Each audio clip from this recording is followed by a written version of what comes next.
Some people should just not be able to post anything on the internet. It's how I feel about some people who have podcasts, and I'm like, should you have access to a microphone? Hey, what's up? It's Emily, and welcome back to my channel, or welcome back to another episode of The Straight Shooter Recruiter, based on where you're listening to this. I post this both on YouTube and on all podcasting platforms. If you don't know me, my goal is to help you thrive in your 9-to-5 and beyond. Your girl's been a recruiter for over 7 years. I do career coaching, I do workshops, I do consulting, I'm on social media.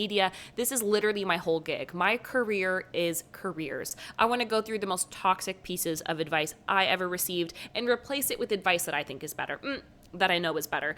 If you think you're going to enjoy this content, if you like any of my other content, or if you just want to give some love to my dog, Binky Barnes, boo, boo, boo, please make sure you leave a comment, subscribe. You can leave a rating or a review if you're listening on podcasting platforms. It takes 2 seconds and it genuinely makes such a difference to me. I was always told never to leave a meeting without saying something. Do you know how stupid that is? What if you have nothing to say?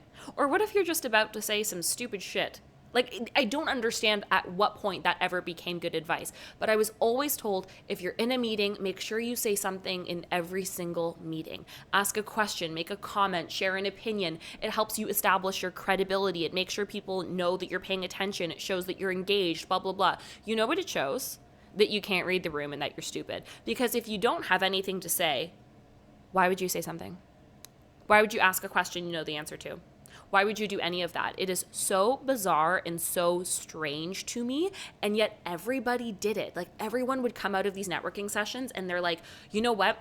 I need to speak up in meetings. And I'm not telling you not to speak up. I actually think it's really important you feel comfortable and safe to voice your opinions in meetings. But that's when you have opinions. That's when you legitimately have questions. It's not when you just think you need to talk so other people know that you're in the room. Do you know how bizarre that sounds? And this is real advice people give all the time. You should not speak in every single meeting. Speak when you have something to say. Dress for the job you want, not the job you have. Okay, well, in that case, I would like to be decked out in a Gucci tracksuit surrounded by 12 espresso martinis and 9 Pomeranians, but we're not all going to be on the Real Housewives of Beverly Hills one day. I kind of feel like that advice is a little bit strange, borderlining elitist. What do you mean I need to dress for the job that I want and not for the job that I have? I think it's a little bit strange and also can sometimes create weird tensions within your team. If you're currently a teller and you want to be the CEO, does that mean you should be showing up in like a full 3-piece suit to work every day? Me thinks not. Me thinks that's like a little fucking weird, dude. I think you should dress well for the job that you want, but I don't think how you dress is going to be the reason someone does or doesn't think you're qualified. Ultimately, if you become CEO, it's because of your networking and your skills and because of the values and qualities you bring to the table. It's not because of what you're wearing. I also think it's kind of like a toxic thing to perpetuate that you need to look and dress and act a certain way when ultimately those people look like that and dress like that because they can afford to. Do you know what I'm saying? So no, you don't have to dress for the job that you want. You just dress well for the job that you have and focus on your skills, because if you're showing up decked out, dressed like you are about to be the CEO of the NFL, I don't even know if that's a real job, but let's say it is. If you're dressing like you're about to be top dog and your performance is still shit, you're just gonna look stupid, dude. You need to get a referral in order to get a job. Ding, ding, ding. I believe that's bullshit. Yes, 85% of jobs are filled by way of referral, so it's exceptionally important to have a network and have people who advocate for you when you're not in the room. So I want to be clear, I'm not diminishing the importance of having a solid network. In fact, I have lots of videos and resources on that. It's something I'm very, very passionate about. But I also think this is something that's extremely exclusionary. If you're someone who's neurodivergent or maybe is not comfortable networking or is an extreme introvert, it's not really putting you in a position of power if everyone around you is telling you it's impossible for you to get a job outside of the scope of networking. Yes, really good networking makes it a lot easier for you to get your dream job. It makes it easier for you to get referred to jobs. It makes it easier for you to get promoted. It's not the only way, though. There's not one path to success. But if you don't have a network right now, that's okay. Just use this time to upskill yourself and start building a network by reaching out to people that you would like to mentor you. It doesn't mean that every single conversation you have has to lead with you asking for a referral. That's another issue I have with this particular piece of advice. It makes it sound like networking really only exists so that you can be referred for positions, which is fundamentally inaccurate.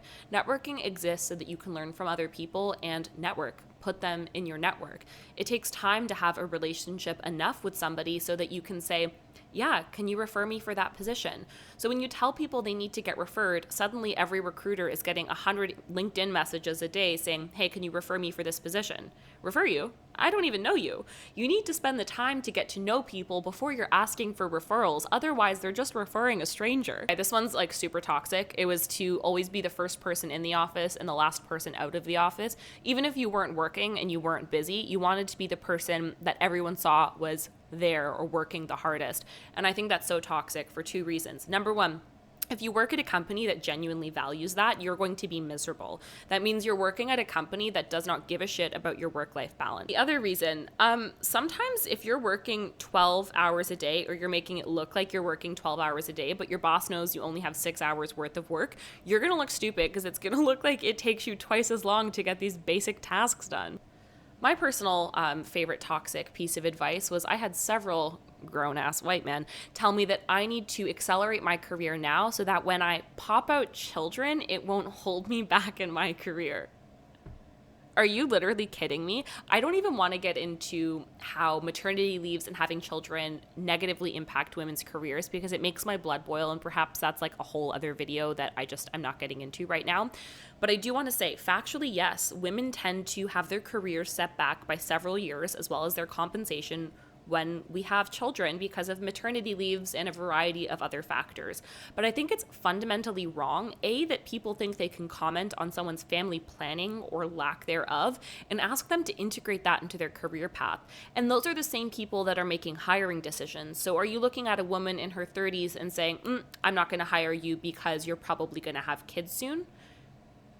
Like, sit with that for a second. That is not only really scary, inaccurate, and none of your business advice, but if you're the person who is shaping the future of this organization, I'm officially terrified. I would also just say, like, be very wary of who you opt to take advice from and who you want to have as a mentor.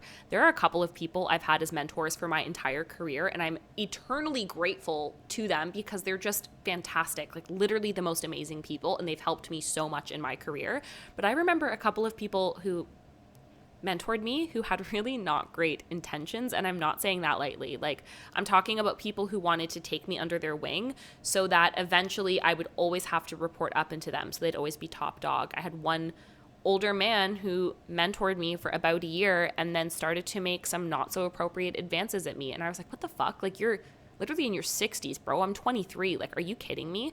So I think, especially as a woman or anyone at work, be very careful about who you take advice from and ask yourself, what are their intentions with wanting to see me succeed? So what do we think? Did you like any of these toxic pieces of advice? I hope the answer is yes. Did you like this style of video? You can be honest with me. I feel like it was kind of fun. And also, I love talking shit. This just feels like two best friends on FaceTime, except you're not talking, which kind of sucks, but whatever. You will do it in the comments.